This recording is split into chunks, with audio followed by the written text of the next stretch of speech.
वैसे तो ये पूरी दुनिया को पता है कि खालिस्तान के पीछे पाकिस्तान का हाथ रहा है।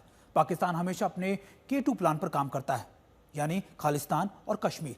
और ये दुनिया के सामने है कि खालिस्तान को मिलने वाली पैसे, हथियार सिर्फ पाकिस्तान की देर है।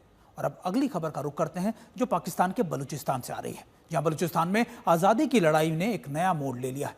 बलूच लिबरेशन फ्रंट यानी BLF ने एक साथ 17 जगहों पर हमले कर पाकिस्तान को हिलाकर रख दिया है। इस पूरे हमले को BLF ने नाम दिया है ऑपरेशन बाम, यानी एक नई सुबह। उसने कह दिया है कि जब तक बलूचिस्तान आज़ादी नहीं पूरी होती तब तक वो अपनी कार्रवाई जारी रखेंगे। कम से कम 17 जगहों पर अलग अलग इलाकों के अंदर हमलों की सूचना मिली है, जो पंजगूर, खुराब, केंच और खरान जैसे इलाकों में किए गए। ये हमले हालिया वर्षों में बलूचिस्तान में चल रहे विद्रोहियों के सबसे बड़े, या फिर आप कह सकते हैं कि सबसे बड़े जॉइंट ऑपरेशन में से एक माने जा रहे हैं।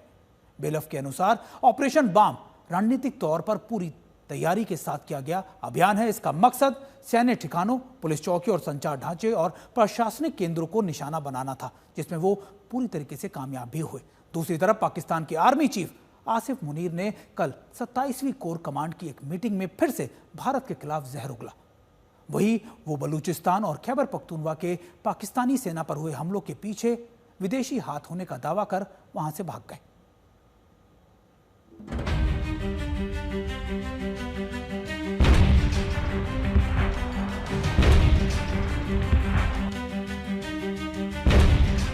रात करीब 2 बजे पाकिस्तान के बलूचिस्तान प्रांत में अचानक गोलियों की गूंज, धमाकों की आवाजें और सैन्य ठिकानों से उड़ता धुआं। कोहलू, मकरान, केच, तुर्बत, पंजगुर और ग्वादर समेत 17 से ज्यादा जगहों पर बलूच लड़ाकों ने सुनियोजित हमले किए। निशाना बने पाकिस्तानी सेना के बेस कैंप, गश्ती वाहन और चेक पोस्ट। रिपोर्ट्स के मुताबिक कई जवान घायल हुए हैं। बलोच लड़ाकों ने 17 जवानों को मार डालने का दावा किया है, लेकिन पाक सेना की तरफ से कोई आधिकारिक आंकड़ा अब तक सामने नहीं आया है। इस हमले की जिम्मेदारी ली है BLF यानी बलूच लिबरेशन फ्रंट ने।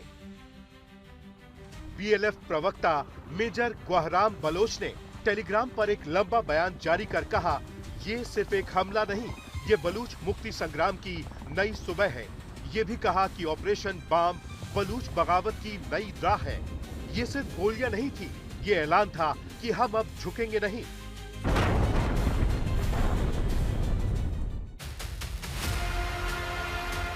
धमाकों के बाद कई इलाकों में इंटरनेट बंद कर दिया गया है। पाकिस्तानी मीडिया में इस पर या तो चुप्पी है या सेंसरशिप। लेकिन अंतर्राष्ट्रीय खुफिया सूत्रों के मुताबिक BLF की टीमें हमले के बाद सुरक्षित लौट चुकी हैं। पाकिस्तान का फोकस इस वक्त चुनावों और पंजाब में राजनीतिक उठापटक पर है और उसी का फायदा उठाया गया है। बलूचिस्तान पिछले 2 दशकों से पाकिस्तान के लिए एक सुलगता हुआ सवाल बना हुआ है। वहां मानवाधिकार उल्लंघन, गुमशुदगी और सैन्य दमन के आरोप लंबे समय से लगते रहे हैं। BLF और BLA जैसे संगठन बलूच स्वतंत्रता की मांग कर रहे हैं और पाकिस्तान उन्हें विदेशी षड्यंत्र बताकर दबाने की कोशिश करता है। लेकिन ऑपरेशन बाम से साफ हो गया है कि बलूच विद्रोह अब और ज्यादा संगठित और आक्रामक होकर दुनिया में अपनी आवाज को उठाने में कामयाब हो रहा है। 17 हमले एक रात में, ये महज बगावत नहीं, एक ऐलान है कि बलूचिस्तान अब पाकिस्तान की जेल नहीं रहेगा।